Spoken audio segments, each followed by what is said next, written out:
सुना है जी, डकी भाई जो हैं, आपके डकी भाई बल्कि हमारे डकी भाई जो हैं, वो भी पॉलिटिक्स में आने के लिए तैयार हैं।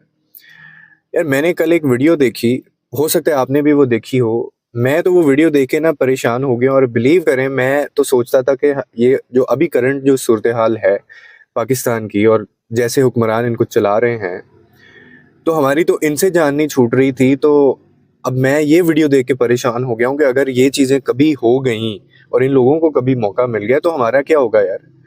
हमारे बच्चे जो हैं वो इसी तरह के लोगों को फॉलो करने के लिए रह गए हैं कि ऐसे लोगों को ये चीज़ें जो हैं वो थमा दी जाए उनके हाथ में। आपने ये वीडियो देखी होगी, आप ज़रा पहले ये वीडियो देखें फिर इसके ऊपर बात करते हैं। तो अल्लाह ताला सब कुछ दे देता है, तो उसको फिर ये वाली बात देता है कि मैं लोगों में जाऊं और उनके मसाइल हल करूं। तो हमें तो डकी भाई के लिए तालियां बजानी चाहिए कि हमारे दरमियान हैदरी में खड़े, किसी के 60 लाख फॉलोअर्स हो। मैं इसका एक छोटा सा आंसर भी दे देता हूँ कि वो जो 6 मिलियन सब्सक्राइबर वाला जो आप चैनल मेंशन कर रहे हो, वो यूट्यूब की एंटरटेनमेंट कैटेगरी के अंदर आता है। अगर मैं यूट्यूब के अंदर नॉलेज और टेक्नोलॉजी की कैटेगरी पे चैनल खोलता हूँ तो मैं वहाँ पे व्लॉगिंग नहीं, मैं वहाँ पे टीचिंग करूँगा। यूट्यूब के अंदर 10 कैटेगरी हैं, पेट्स है, एनिमल्स है, एंटरटेनमेंट है, लाइफस्टाइल है, ट्रैवल है। अब ट्रैवल के अंदर आप किसी को XYZ या मैथमेटिक्स तो नहीं सिखाओगे, आप तो ट्रैवल के अंदर लोगों को जो दुनिया में जो हो रहा है वो उस बारे में बताओगे। या आप पेट्स एंड एनिमल्स के कैटेगरी के अंदर आप फिजिक्स केमिस्ट्री तो नहीं पढ़ाओगे। चलो इस बात से ये साबित हुआ कि 60 लाख लोगों को इंटरटेन कर रहे हैं, उनके चेहरों पे मुस्कुराहट फेर रहे हैं। एक बार और तालियां होनी चाहिए। चलें। आपकी आमद का शुक्रिया। हमारे माशाल्लाह फराज भाई, इस आसिम भाई। अब मुझे ज़रा को ये बताइए कि ये जो भाई साहब हैं इनकी क्वालिफिकेशन क्या है। आपने इनका इंटरव्यू सुना तो ये कह रहे हैं कि जी वो जो आप एक चैनल को मेंशन कर रहे हैं जो 6 मिलियन के 66 लाख उस पर सब्सक्राइबर हैं उस पे, वो इनका क्राइटेरिया है, वो इनकी क्वालिफिकेशन है पॉलिटिक्स में आने की, कि इस वजह से इनको ये मौका दिया जा रहा है। और माशाल्लाह उससे भी ज़्यादा सुभान अल्लाह जो साद साहब खड़े हुए हैं कि ये आगे से फरमा रहा है कि डकी भाई अगर पॉलिटिक्स में आते हैं, वो अगर आके वो सोच रहे हैं लोगों की मदद करने का, तो ये तो हमें इनका शुक्रगुजार होना चाहिए। आप कैलिबर इनका चेक करें और ऊपर से इनकी क्वालिफिकेशन चेक करें कि एक बंदा है, उसने पता नहीं कितने बरस कितने सालों तक उसने आपकी पाकिस्तान की आवाम को, आपके बच्चों को उसने उनकी सोच का बेड़ा गर्क कर दिया। उसने मेहनत को जो है वो धुतकार दिया। उसने कहा मेहनत नाम की कोई चीज़ नहीं होती, कोई ये जो डिग्रियां शिग्रियां हैं पढ़ते हो तुम लोग, इसकी कोई अहमियत नहीं है, इसकी कोई औकात नहीं है, तमीज़दार होने की कोई औकात नहीं है, तुम लोग बदतमीजियां दो, गाली दो। आप यकीन करें जब ये इंटरव्यू दे रहा था ना, जब इसके ये माइक में बोलने लगा तो मैं डर गया कि ये अभी गाली ना दे दे, इसके सामने से माइक हटा दो। और आपने चेक किया वही व्लॉगिंग वाला वही सारा एटीट्यूड है जी।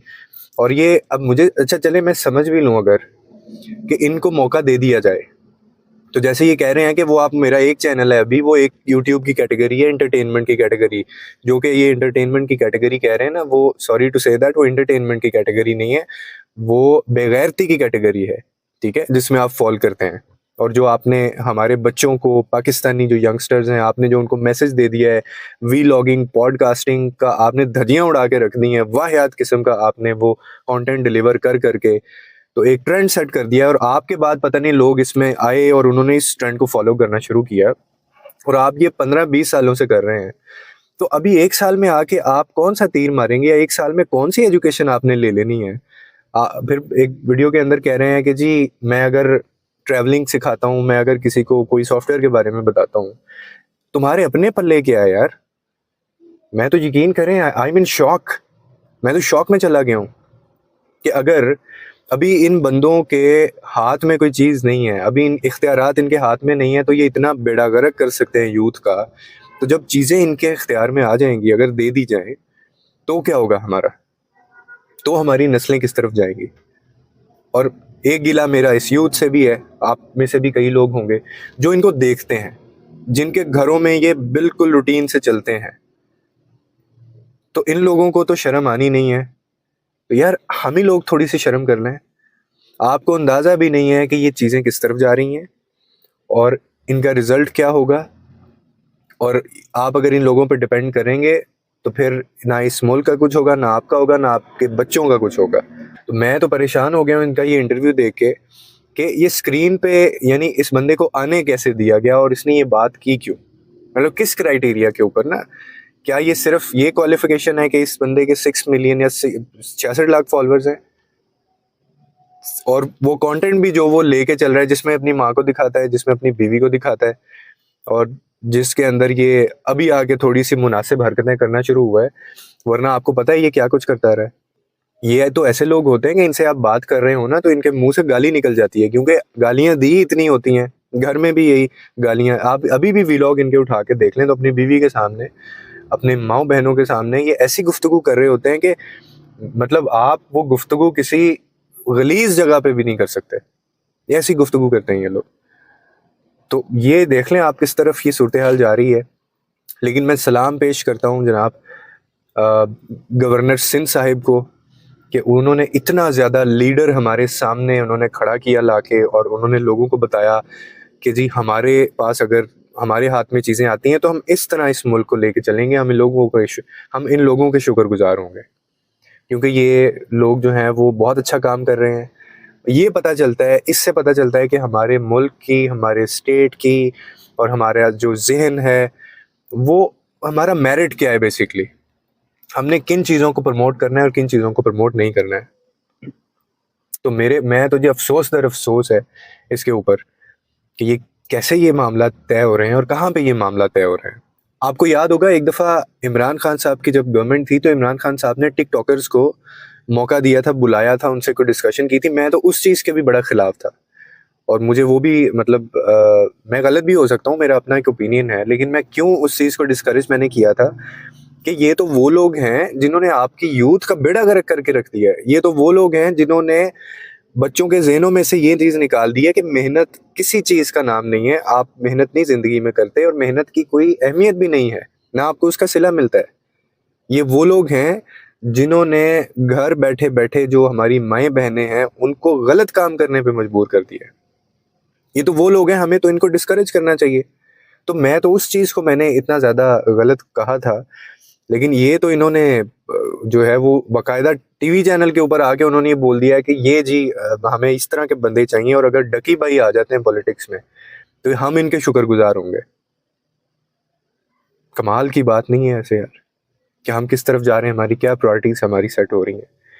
तो इन लोगों को आपको बजाय डिस्करेज करने के, लोगों को रियलाइज करवाने के, और फिर इन लोगों को शर्म नहीं आती इस चीज़ पे। आप इन लोगों से कभी अगर पूछेंगे ना, अगर आपको इत्तेफाक हो कभी इनसे पूछने का जी कि आप इस तरह की वीडियोस बनाते हैं तो ये अच्छा कंटेंट नहीं है, आपको इस तरह नहीं करना चाहिए, तो आगे से आपको कहेंगे कि जी मेरा घर है, मेरा कैमरा है, मेरी बीवी है, मेरी माँ है, मैं जो मर्जी करूँ। लेकिन इनको इस चीज़ का अंदाज़ा नहीं होता कि हमारी सोसाइटी के अंदर ना जाने कितने millions of people, millions of youth है जो इनको फॉलो करती है, और वो इनको फॉलो करके इनसे डायरेक्शन लेती है, और वो बाकायदा इस कंटेंट में घुस गए हैं कि यार पैसे इधर से कमाने हैं, हमने पैसे कमाने का जो पीछे इनकम सोर्स है वो जो मर्जी हो, पैसे आने चाहिए, आपका लाइफस्टाइल चेंज होना चाहिए। ये माइंडसेट बनता जा रहा है लोगों का। गलती कहाँ पे हम लोग कर रहे हैं कि हम लोग इस कंटेंट के खिलाफ बोलते नहीं हैं। हमारी एक अपनी लॉजिक है, मैंने बड़े पढ़े लिखे लोगों को ये कहते सुना है कि यार अगर वो कंटेंट बना रहा है तो आप उससे जेलस होते हैं, इसलिए आपको ये बुरा लगता है। मतलब इससे यूजलेस, इससे ज़्यादा नॉनसेंस लॉजिक कोई हो सकता है कि ये हमारे साथ थोड़ी रहते हैं ये, या हम इनसे लेके खाते हैं। हमने जेलस इनकी किस चीज़ से होना है? तो आप यकीन करें जिस दिन हम इनके खिलाफ बोलना शुरू कर देंगे ना, जिस दिन हम इनको डिस्करेज करना शुरू कर देंगे, और जिस दिन इनके व्यूवर्स कम हो जाएंगे, जिस दिन इनके कमेंट्स कम हो जाएंगे, जिस दिन इनके फॉलोअर्स जो हैं वो गिरना शुरू हो जाएंगे, तो आप देखेंगे इनको अपनी औकात का पता चलेगा। इसमें कहीं ना कहीं हमारी भी गलती है, हमने भी प्रेफरेंसेस अपनी कहीं ना कहीं गलत सेट की हैं। इनको डिस्करेज करने की बजाय हम लोग इनको इंकरेज करते हैं, हम बड़ा इंजॉय करते हैं इन चीज़ों को देख के, और फिर हम उस काम पे लगे हुए होते हैं। तो मेरे ख्याल में इस चीज़ को डिस्करेज करना चाहिए, कि मैं तो यहाँ तक कहता हूँ कि इसके खिलाफ कैंपेन चलनी चाहिए, इसके खिलाफ ट्रेंड्स चलने चाहिए। अभी तक बहुत कम नाम है जो इनके ऊपर बोलते हैं। डॉक्टर इरफान साहब हैं, वो इनके ऊपर बोलते हैं, इनको आड़े हाथों वो लेते हैं। और भी बहुत अच्छे व्लॉगर्स हैं, लेकिन इनके अलावा मैंने किसी और को इनको डिस्करेज करते नहीं देखा। ये हमारी सबसे बड़ी गलती है। उम्मीद है आपको इस वीडियो से कोई ना कोई अंडरस्टैंडिंग मिली होगी। लोगों के लिए आसानियाँ पैदा करें, रब आपके लिए आसानियाँ पैदा करेगा।